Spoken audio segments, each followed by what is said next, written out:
From allegedly kidnapping children to giving guests drugs and alcohol, these are some of the victims of Dr. Phil that slowly caused his downfall. But before daytime television made him famous, Phil McGraw earned a doctorate in clinical psychology in 1979 from North Texas State University, now the University of North Texas. Dr. Phil got his start in the 1990s when Oprah Winfrey hired his company for a court case.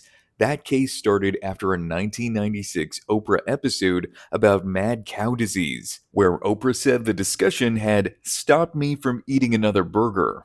Texas cattlemen, led by feedlot operator Paul Engler, sued her for roughly $10.3 million, claiming the show damaged the beef business. Dr. Phil's firm helped Oprah prepare for the 1998 Amarillo trial, and after she won, their working relationship became the launchpad for his TV career. Now, while you might remember that from our last Dr. Phil video, there's a little more to it. After the case, he became a recurring face on the Oprah Winfrey Show, and that exposure helped turn him into a national television figure. In 2002, he launched Dr. Phil, produced by Oprah Winfrey's Harpo Studios, and the show quickly became one of the biggest brands in daytime TV. Even near the end of its run, he was still averaging about 2 million viewers per episode.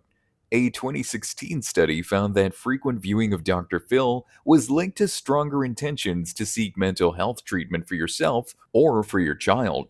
But the image Dr. Phil sold to viewers was always more complicated than it looked.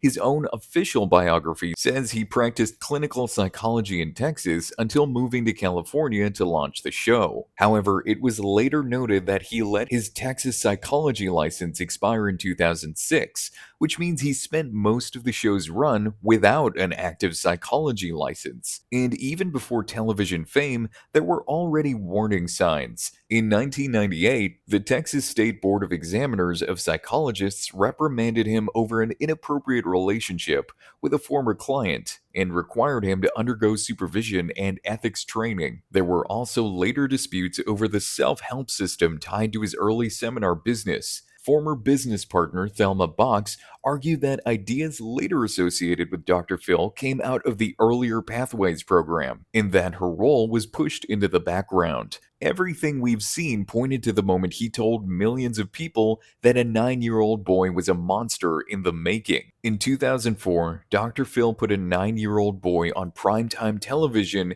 and told viewers the child showed 9 out of the 14 traits of a serial killer. The segment pushed it even further by putting Jeffrey Dahmer on screen right next to the boy's image. And since the whole thing was so disturbing, the backlash was immediate. The National Alliance for the Mentally Ill said Dr. Phil's conduct was serious enough to warrant investigation by a licensing board. The group also warned that he was basically acting like a doctor without a license by telling people what was wrong with them and what medicine to take. NAMI's executive director called the broadcast mind-boggling and said it was incredibly irresponsible to diagnose a child from videotape on television. He also criticized the show for reducing serious behavior problems into pop psychology and ratings-driven drama, instead of treating them like a serious health issue. Dr. Phil's team said they did nothing wrong. A spokesperson claimed the parents already took the boy to many doctors. Those experts said it wasn't a medical issue or mental illness. They also said McGraw checked the boy's history with other experts before he started talking about the family. The show also said the child's physician had been consulted and gave written consent for the family to appear. The segment looks even worse because the science behind it was weak. The FBI said later that there is no single list that fits every serial killer. This makes the show's list of 14 traits look like a TV stunt instead of real science. As bad as this was for the boy, the show's next big project would end with a woman losing a part of her body. In 1982, Laurie Bembenek was sent to prison for life for the death of her husband's ex-wife. She spent the next several years insisting she was innocent. She even escaped through a window in 1990. After she was caught, she finally walked free in 1992 by taking a deal for a smaller charge. Years later, Bembenek was still trying to clear her name. A judge approved DNA testing on evidence from her case, and Dr. Phil agreed to pay for expedited testing in exchange for her appearing on the show to reveal the results on air. She came to Los Angeles hoping national television might help deliver the breakthrough she had been chasing for years. Instead, the trip turned into a disaster. Laurie and her team said the show kept her under a very close watch. They filmed her constantly and tracked her every move in her room while she waited for the DNA results. Her lawyer said the situation made her panic and brought back the feeling of being imprisoned all over again. This led to a terrible accident.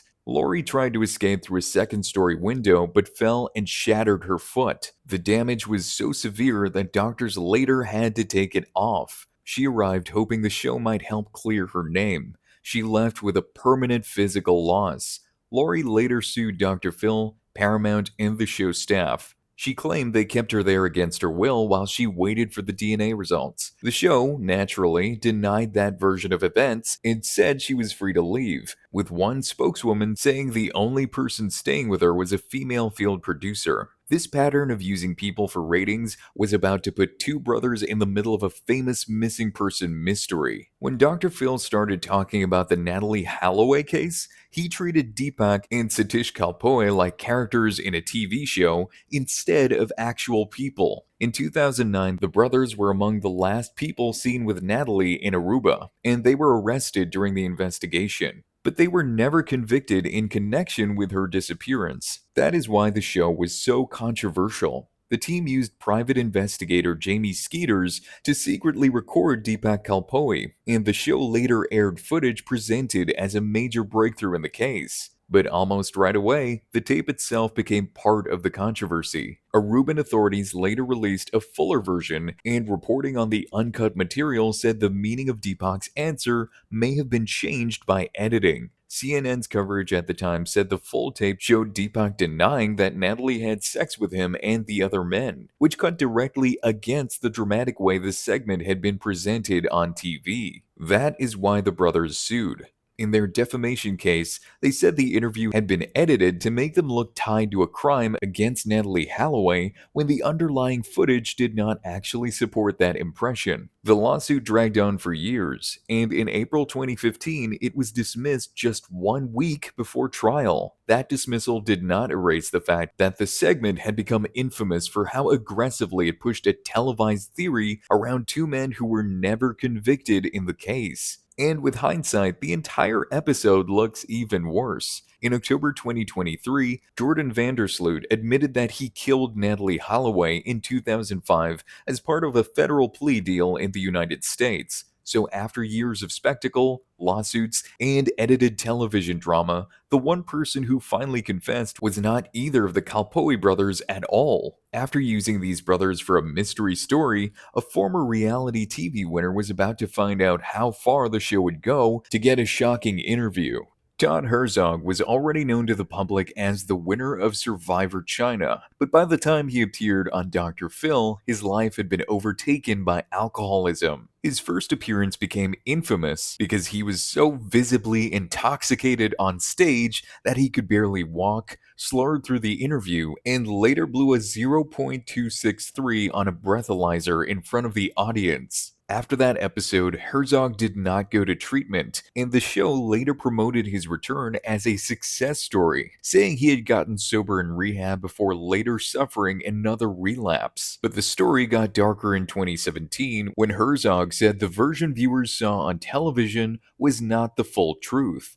According to Herzog, he arrived at the studio sober for that first disastrous appearance, but once he was in his dressing room, he found vodka there and drank it after being left unsupervised. He also said that someone gave him Xanax and told him it would calm his nerves, even though mixing benzodiazepines with heavy alcohol use can be dangerous and even deadly. Herzog said this was not a one-time problem. He claimed that when he returned for later appearances, vodka in the dressing dressing room had become a routine, and that a staff handler once gave him alcohol before going on camera because the team was worried he might have a seizure. The show flatly denied Herzog's allegations. Martin Greenberg, the show's director of professional affairs, said Herzog was not left alone with vodka, was not given Xanax, and called the claims absolutely, unequivocally untrue. But Herzog was not the only person raising alarms. The same investigation included other former guests and family members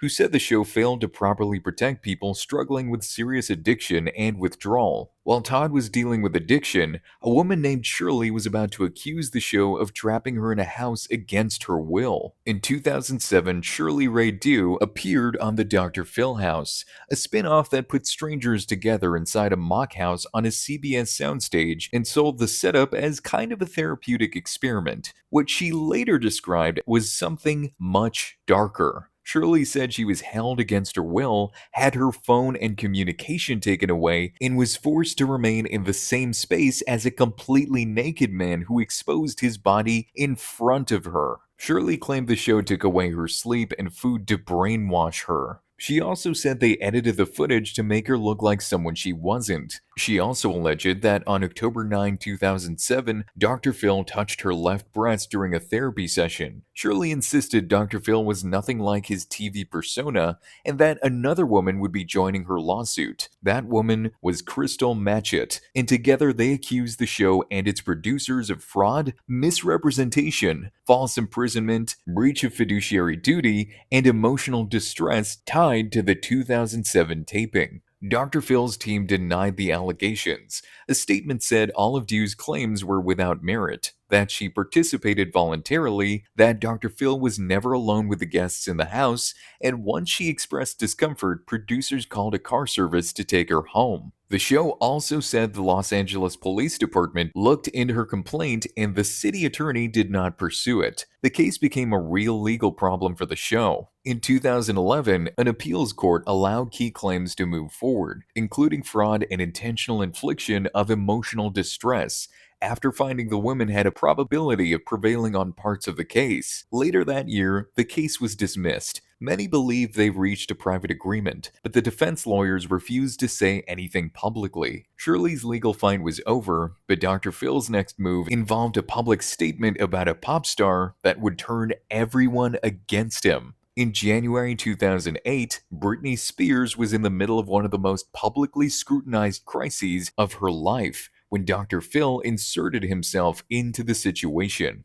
After Spears was hospitalized at Cedars-Sinai following a standoff tied to a custody dispute with Kevin Federline, Dr. Phil visited her there at the request of her family, who were trying to figure out how to get her help. What turned the visit into a controversy was not just that he went, it was that he talked. Right after seeing Britney, Dr. Phil released a public statement saying his meeting with her left him convinced more than ever that she was in dire need of both medical and psychological intervention. He also announced that he had planned a show dealing with the broader issue of families trying to protect troubled adult children, with Britney's situation as the obvious backdrop. That public statement detonated the trust he had been brought in under. Lou Taylor said the issue was simple. Dr. Phil should have never spoken to the press in the first place. She said the family had extended trust to him as a resource to support them, not to go outside and make public comments while Britney was in such a fragile state. In the family's view,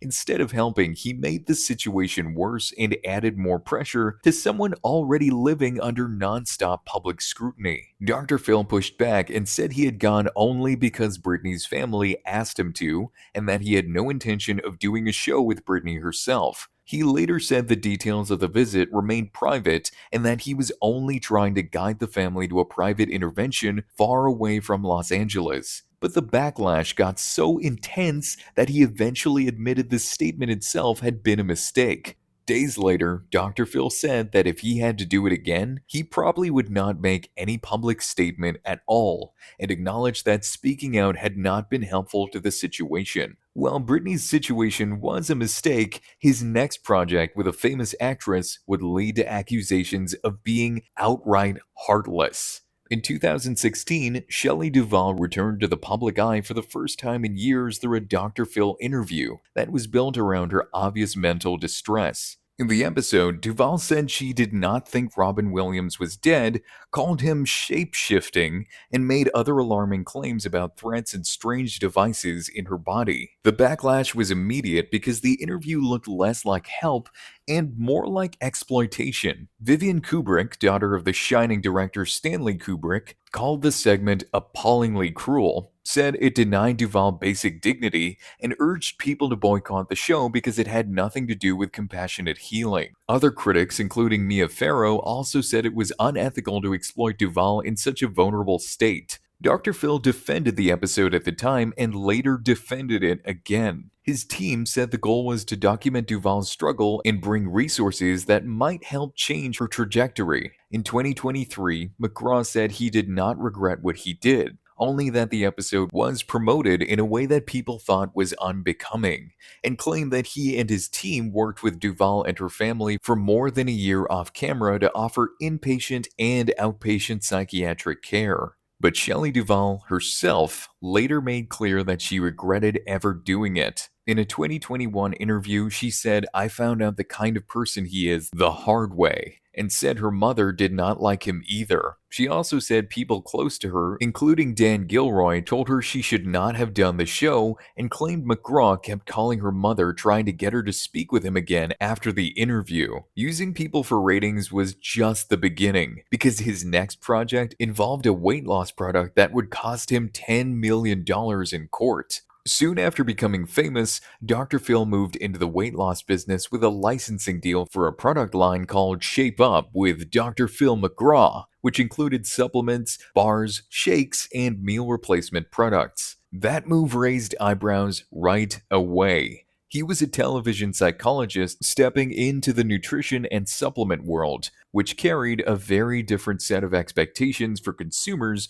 who might assume medical credibility behind the products. At the time, one marketing consultant told the Los Angeles Times that entering the medical category changes what consumers think they are being promised and who should be giving that advice. The bigger problem was what the products claimed to do. Advertising for some shape-up pills said they contained scientifically researched levels of ingredients that could help people change behavior and take control of their weight. But the Federal Trade Commission scrutinized those claims, and in a 2004 closing letter, the agency said it had concerns that the available evidence did not support representations that the products caused weight loss or increased the amount of weight lost when combined with diet and exercise. CSA Nutraceuticals told the FTC it had agreed to stop making weight loss claims for the Apple, Pear, and Intensifier products, had stopped distributing them to retailers, and had no plans to bring them back. In other words, the products were effectively pulled after the claims behind them came under federal scrutiny.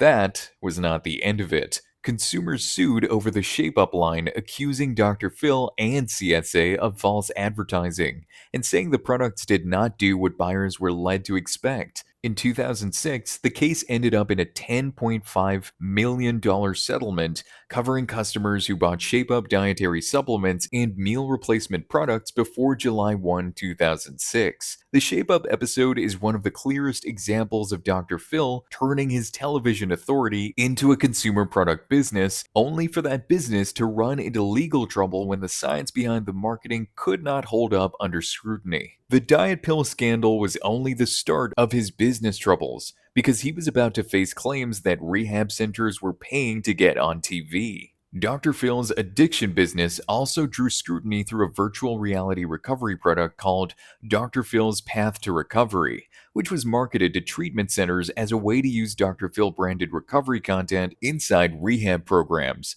The controversy was not just the product itself, it was how it was allegedly being sold. According to a 2017 investigation, treatment centers could buy the program for roughly $3,500 to $7,000 a month. And in a conversation with one potential customer, Jim Schreiner, the vice president of sales for Path to Recovery, allegedly pitched the program in language that sounded less like treatment and more like marketing. "Our job is to get your phones to ring, and the admissions hopefully follow," he reportedly said. That quote became even more controversial because at least 4 treatment centers using the product had also been featured on Dr. Phil or The Doctors, another show tied to the McGraw family's production world. According to the same reporting, Schreiner also told a potential buyer that participating centers were a go-to resource for those programs, which fueled the appearance that treatment providers might be paying not just for software, but for access to television exposure and patient leads. The show denied that anyone had to buy the program to get on TV. In a statement, they said it was false to claim that centers were featured because they paid for the software, but the allegation itself was damaging because it suggested a blurred line between medical referral, television promotion, and business sales inside the addiction treatment world. These business deals were only a part of the problem because he was also sending teens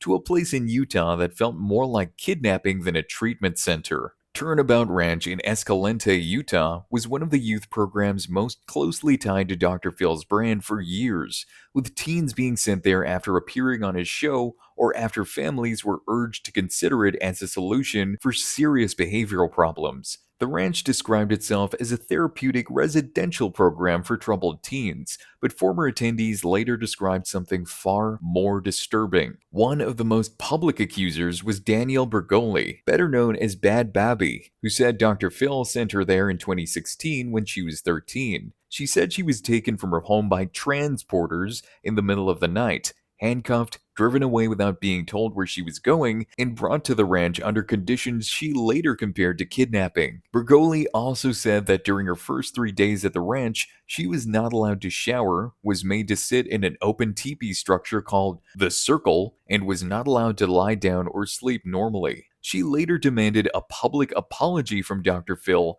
not only for herself, but for other teenagers he had sent to Turnabout Ranch and similar programs. Her allegations were not the only serious ones tied to the ranch. Elizabeth Verney was 15 when she was sent to Turnabout Ranch in 2005. And years later, she and her mother sued over what they described as abuse inside the program. According to the 34-page complaint, staff subjected her to hours of stress positions, threats of suffocation, exposure to animal abuse, and repeated public humiliation. She also alleged sleep deprivation, food deprivation, and being forced to eat and prepare meat even though she was a vegetarian. The complaint went further. Verney said the ranch threatened her with restraint and tube feeding if she did not comply, forced her into physical labor and excessive exercise in extreme temperatures, and made her wash dishes in bleach until her hands bled, leaving scars on her knuckles. She also said staff called her pathetic and manipulative, screamed at her, punished her for crying and for panic attacks, and forced her to sleep on a wooden slab without a pillow or mattress, even though her parents had warned the ranch about her back pain. The complaint said she was sometimes not allowed to wash for days, could not change dirty clothes, and was forced to sleep in clothes soiled with animal feces. When the case reached federal court, it did not end with a finding that the allegations were false. It was dismissed in 2013 because the judge ruled that the claims were filed too late under Utah's 2-year statute of limitations for suits involving a healthcare provider. In that ruling, the court treated Turnabout Ranch as a provider of behavioral or mental health care, noting that the program was state registered, used behavioral management goals, and had licensed professionals on staff. Turnabout Ranch denied the misconduct allegations and said it was confident in the quality of care and services it provided. In 2021, Hannah Archuleta sued Turnabout Ranch, saying she was sexually assaulted by a staff member after Dr. Phil encouraged her family to send her there, and that the program failed to protect her. Her complaint says she did not report the first assault right away because she was frightened of retaliation and already carried the stigma of being treated like a troubled patient inside a tightly controlled program. The lawsuit says the same staff member assaulted her again by touching her in private areas inside a building called The Barn. Within 24 hours of that second assault, Hannah reported what happened to ranch staff. Instead of protecting her, the complaint says staff were skeptical, dismissed her account,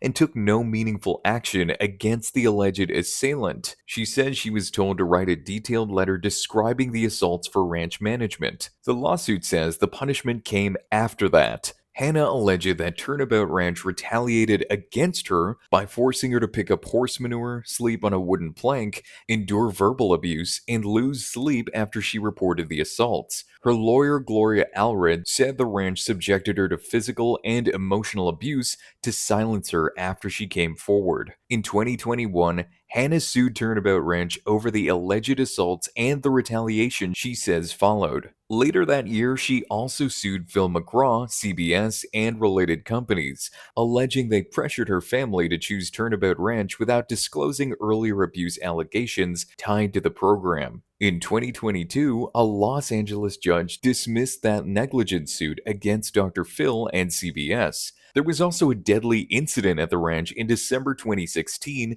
that exposed how dangerous the place could become. Authorities said 17-year-old resident Clay Brewer killed staff member James Jimmy Woolsey with a metal fire poker during an escape attempt and seriously injured another staff member before stealing a car and fleeing. Bergoli later said teens at the ranch were traumatized by the killing and the way the aftermath was handled, with little information being given to them even after they heard panic over the radios. Dr. Phil later said he was not aware of the alleged abuse at Turnabout Ranch and claimed he did not receive progress reports from the facility about what was happening inside. But by that point, multiple former attendees had already described humiliating transport methods, sleep deprivation style intake practices, sexual abuse allegations, and trauma tied to a ranch that had been repeatedly connected to his show. Even with the tragedy at the ranch, another girl named Sierra was about to find out that the show's advice would lead to a life-changing injury. Sierra Myers was another former Dr. Phil guest whose story became tied to the troubled teen industry. After her appearance on the show, her parents said she was sent to Island View Academy in Utah, a resident treatment center they believed had been present to them as help. In later court filings, the judge said the case centered on Sierra's appearance on Dr. Phil, the show's referral to Island View, the show's payment for her stay, and the physical and psychological injuries her family said she suffered there. Her parents, Terry and David Myers, sued the Dr. Phil organization, Bain Capital, CRC Health Group, Aspen Education Group, Island View Academy, and staff member Ryan Mortensen. Their complaint said Island View was sold as a therapeutic program, but in reality functioned more like a locked facility built around obedience, loss of freedom, and punishment. The court later summarized those allegations by saying the parents claimed Sierra was sent there after the show and was later injured at the program. One of the most serious claims in early coverage of the lawsuit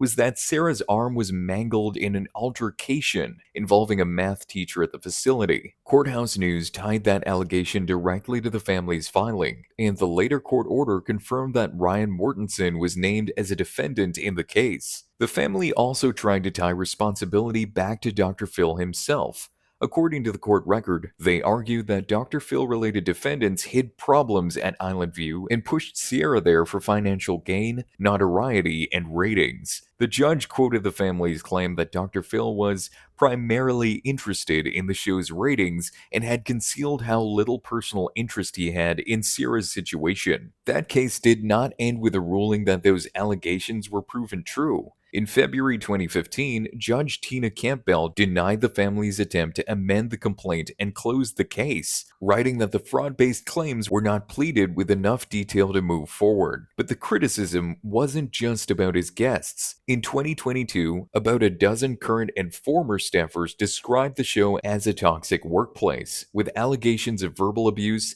intimidation, racism, and retaliation. It was also reported that former employees accused senior staff of creating a culture built on fear. Some of the most striking accounts come from anonymous former employees mentioned in the investigation. One former employee recalled, "I would have nightmares," and explained the stress followed them even after leaving, adding that they had to go to therapy because of the job. Another described the building as having a constant sense of dread and anxiety, while another summed it up by noting it was a show about mental health where the employees' own mental health was being damaged by the work conditions. More staff members eventually came forward with their own stories about the workplace. Jack Mendoza, a crew member who worked there for 4 years, called the environment controlling. He warned that nobody wanted to be in a room with Dr. Phil while he was screaming at them. Another staff named Charlie, who worked on more than 180 episodes, he explained that fear was a constant feeling for the employees and blamed the producers for that atmosphere. There was also a separate lawsuit from former segment director Leah Rothman. In 2016, Rothman sued Dr. Phil McGraw, his production company, and CBS,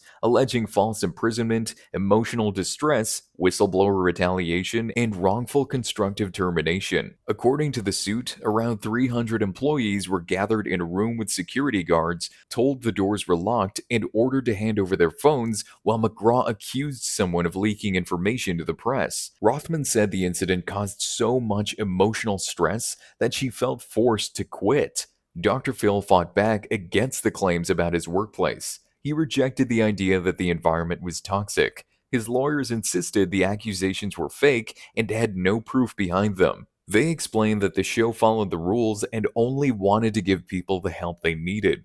While the employees lived in fear, the show was about to be accused of putting guests in danger by keeping them away from their own medicine. In 2022, former employees also described backstage conduct involving vulnerable guests. One former employee alleged that staff were specifically instructed to stop a female guest from taking her prescribed medication before going on stage because producers wanted her to appear more unstable on camera. According to that account, the instruction was make sure that she doesn't take her medication before she goes on stage because they wanted her to look unstable and crazy. The same former employee said the guest did end up taking the medication anyway because nobody reached her in time. And the employee remembered thinking that she should obviously be taking it if the show was supposedly trying to get her help. The larger claim from former staff was that some guests were being handled less like people in crisis and more like raw material for television. The same 2022 investigation said former employees accused the show of misleading guests,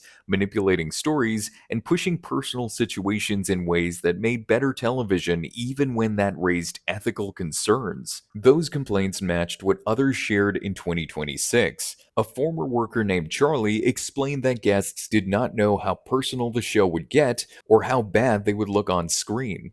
Another crew member named Jack Mendoza added that many guests were set up to fail and were pushed around once they got to the studio. New details from 2026 showed another side of the medical care problem. A writer named Evan Allen explained that the show first claimed guests were watched by doctors. Later, they changed the story and said doctors only watched guests who agreed to go to rehab. When Allen asked if the show was responsible for a guest's health, a top official told her no because it was just a television show. Dr. Phil's team denied everything. His lawyers argued the accusations were fake and had no proof behind them. They insisted that neither Dr. Phil nor the show ever did anything wrong. These medical concerns were part of the pressure that would eventually bring the show to a close after 21 years. By the time Dr. Phil ended, the show's image had already taken years of damage from lawsuits, guest complaints, staff allegations, and growing criticism over how it handled vulnerable people on camera. In January 2023, Dr. Phil McGraw announced that he would stop making new episodes after 21 years,